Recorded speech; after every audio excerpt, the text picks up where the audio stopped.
전에 이야기했던 맥락을 이해해서 그 다음 대화를 이어가고까지는 거의 못 본 것 같거든요. 이제는 그 컨텍스트를 AI가 이해할 수 있어요. 초보대 AI 때문에 지금 많이 좋아질 거예요. 그러니까 우리나라는 사업 포트폴리오가 진짜 훌륭한 나라예요. 그 AI가 더해졌을 때 그 파급력이 또 어마어마한 몇 배 더 부가가치가 세지는 거예요. 세종대왕님께서 한글을 창제하셔서 AI 연구자들이 아주 힘듭니다. 이전에 나와 있는 AI들은 보면은 뭐 GPT도 그렇고 그냥 각자 만드신 건데, 지금 KT 같은 경우에는 좀 여러 회사를 좀 참여시키려고 하시고, KT뿐만 아니라 요새 기사 보면은 뭐 LG 같은 경우도 한 13개 회사를 모아서 뭐 AI 얼라이언스를 구축하겠다 뭐 이런 얘기가 나오는데, 이게 일반적인 대학생이 음성만 하는 거랑 그 나중에 서빙까지 할 수 있는 거랑 거기서 좀 차이가 나는 겁니까? KT가 만든 AI 원팀 같은 경우는 저희가 일단 기초적인 AI, 뭐 라지 모델을 만드는 거 이럴 때도 같이 고민을 해요. 뭐 데이터를 모으는 과정이나 어떻게 경량화를 할 것이나 어떻게 라지 AI를 쓸 수 있을지 이런 거를 같이 고민을 하고, 뭐 논문도 같이 쓰고요. 그 참여하는 기업들이 있거든요. 기업들 같은 경우는 그 기업이 지금 당면하고 있는 문제들, 그걸 어떻게 AI를 풀 수 있을지 함께 고민하고, 뭐 데이터셋도 좀 오픈하고 서로 직원들에 대한 교육도 같이 해서, KT가 하고 있는 뭐 교육 중에 뭐 에이블 스쿨도 있고, 그다음에 AI 자격증, AI FP, Fundamentals on Business 이런 것도 있는데, 이런 거에 대해서 같이 고민하고 빌드업 하는데 AI 원팀이 아주 소중합니다. 그렇게 되면 나중에 결과물에서는 어떤 좀 큰 차이가 있어요?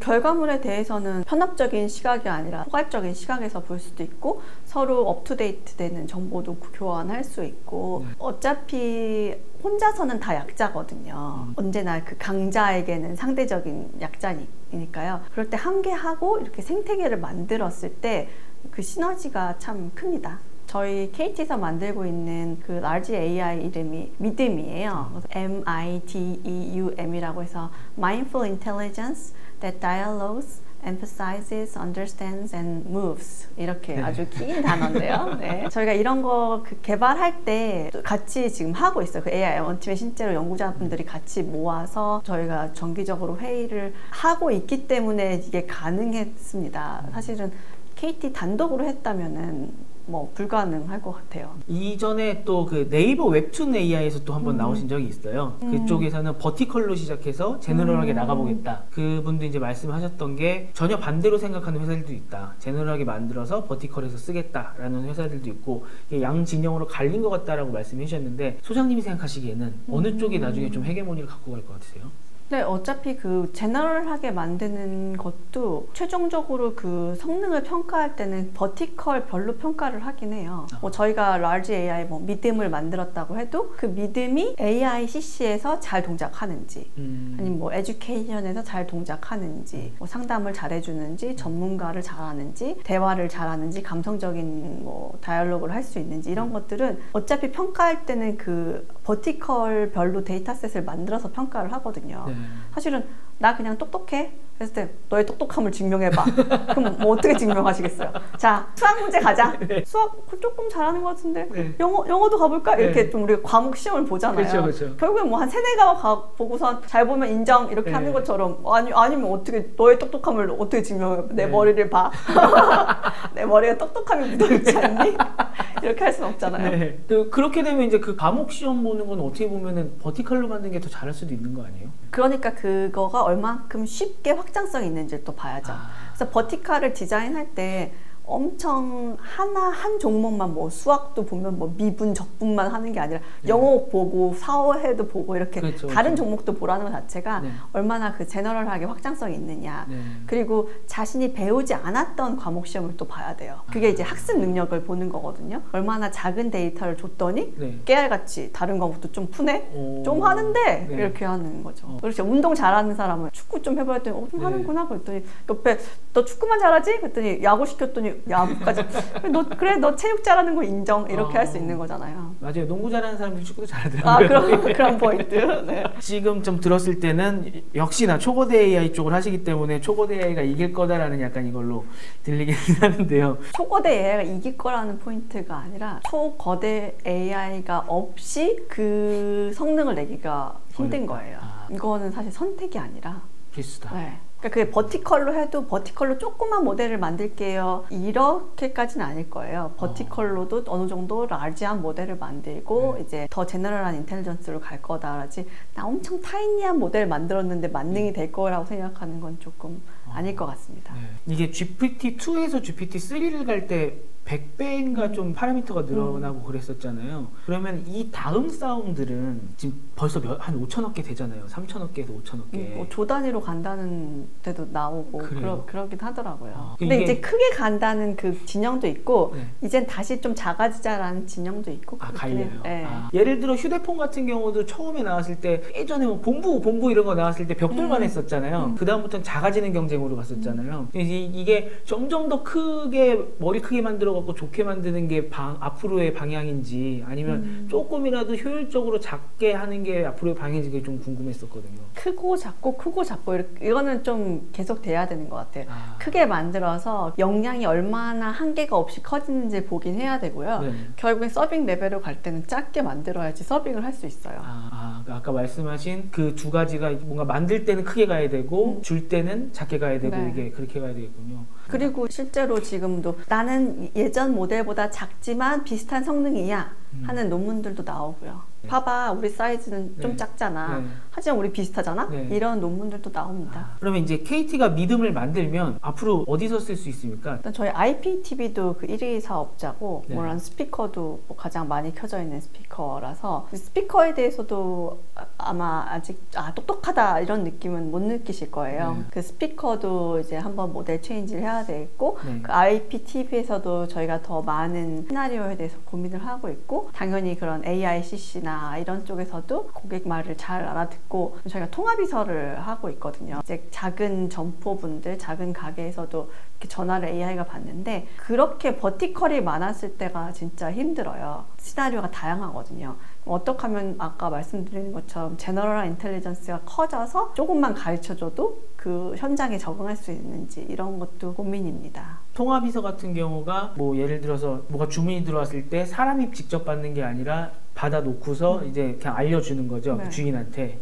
오실 수 있는 시간은 언제고 무엇이 궁금합니까? 뭐 연락처를 남기시겠어요? 뭐 통화가 꼭 필요하십니까? 이런 간단한 요청들을 그 가장 바쁜 시간에 전화를 또 받을 수가 없는 경우가 있고 대기 시간 있는 경우가 있잖아요. 그럴 때 해소를 시켜드리는 거죠. 제가 사실 CS 센터는 사람이랑 하고 싶은 생각이 있어요. 왜냐면 CS는 보통 따지려고 전화하는 거거든요.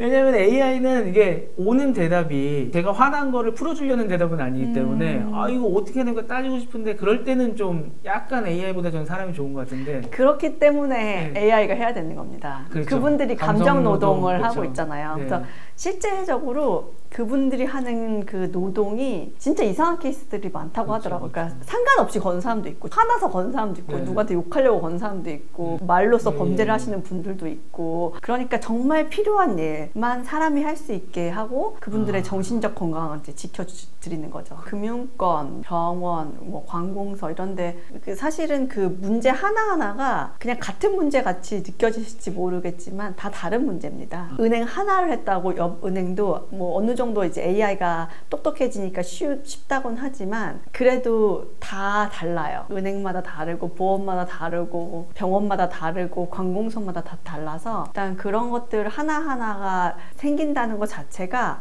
엄청난 많은 노력이 들고 있다는 사실을 아셨으면 좋겠고요. 아주 많은 뭐 고생하시는 분들도 있고 많은 고민을 하시는 분들도 있고 저희가 뭐 지니버스라고 그 메타버스 플랫폼 준비하고 있는데 거기 안에서도 AI를 통해서 어떻게 하면 또 재밌는 인터페이스를 할 수 있을지를 고민하고 있고요. 저희가 음성 자연어뿐만 아니라 영상 쪽도 AI를 하고 있거든요. 이런 것들이 좀 접목이 됐을 때 통합적인 서비스를 제공해 줄 수 있는 시나리오들은 많을 것 같아요. 기가진이랑 이야기하고 또 네이버도 계셨었으니까 이 클로바 스피커도 있고 뭐 요새 시리도 많이 하시고 뭐 하는데 약간 아쉬운 거는 아직은 제가 이야기할 때 이전에 이야기했던 맥락을 이해해서 그 다음 대화를 이어가고까지는 거의 못 본 것 같거든요. 그게 초거대 AI가 어느 정도 되고 나면은 그렇게는 할 수 있는 건가요? 아니면 그거 나중에도 힘든 건가요?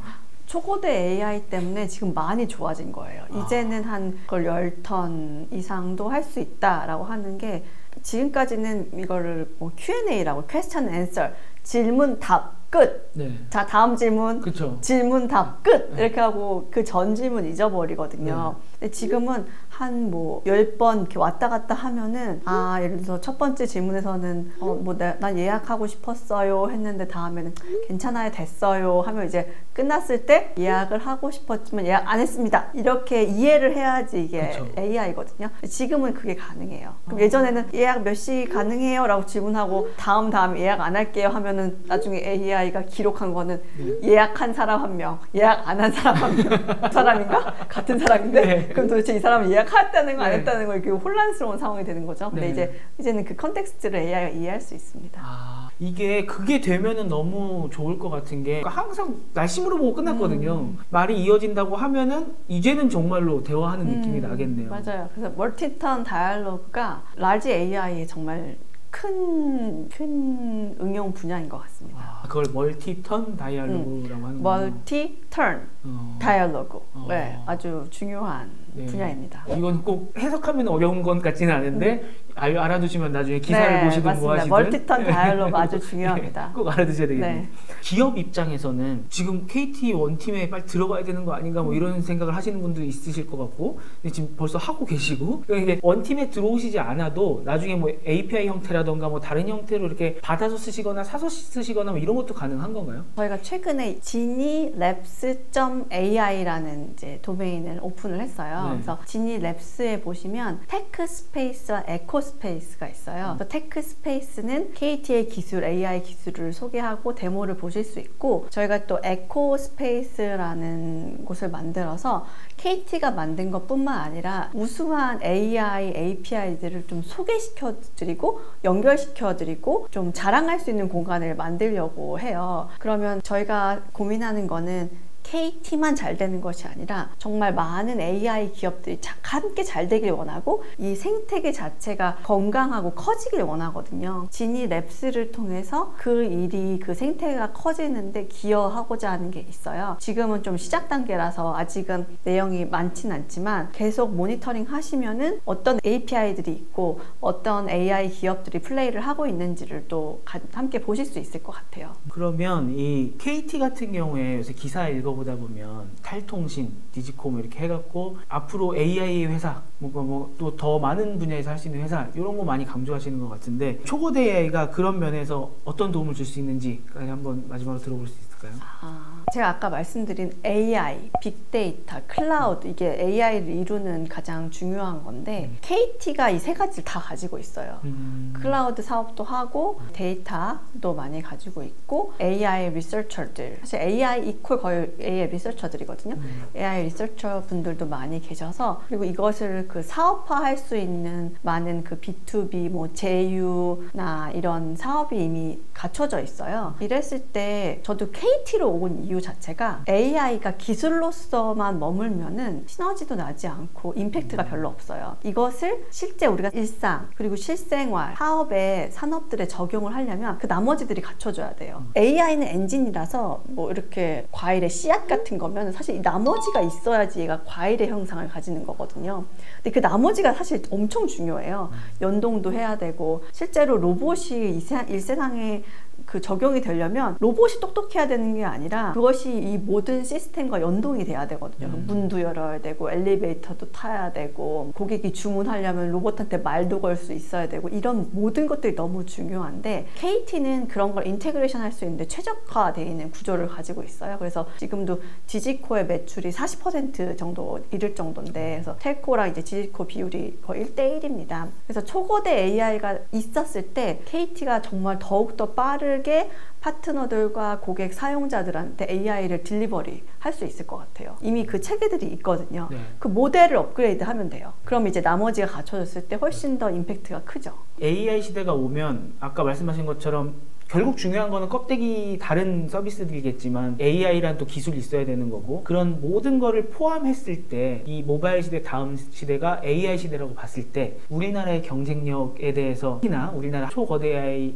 만드는 회사 중에 두 군데 있어 보시고 한 군데는 또 리딩하고 계시잖아요. 어떻게 보십니까? 글로벌 속에서의 우리 한국의 IT. 제가 오히려 아쉬운 거는 우리나라 국민들이 우리나라를 과소평가하는 것 같아요. 그러니까 우리나라는 사업 포트폴리오가 진짜 훌륭한 나라예요. 제조, 소프트웨어, 뭐 IT, 통신, 컨텐츠, 엔터테인먼트 뭐 하나 지금 빠지는 게 없거든요. 웬만한 건 다 1등 찍잖아요. 그럴 정도로 그 포트폴리오가 너무 훌륭하기 때문에 다른 나라들이 다 너무 부러워하고 너무 궁금해해요. 너희는 어떻게 그 모든 걸 다 잘하니? 그렇기 때문에 그런 도메인이 튼튼하기 때문에 그 AI가 더해졌을 때 그 파급력이 또 어마어마한 겁니다. 우리가 모든 것의 그 시작점을 만들어낼 수 있어요. 그러면 우리 거를 이제 다른 데 벤치마킹 할 수 있고, 최근에 또 우리나라 의학이 엄청 발달되고 있거든요. 저는 그 훌륭하신 분들이 의사나 의학을 하셨던 것도 저는 엄청 훌륭하다고 생각해요. 왜냐하면 의학이라는 게 부가가치가 높거든요. 그리고 이제 우리가 고령화 시대고 수명이 길어지면서 의학은 점점 중요해져요. 그래서 이 의학과 AI의 접목도 진짜 중요합니다. 그래서 이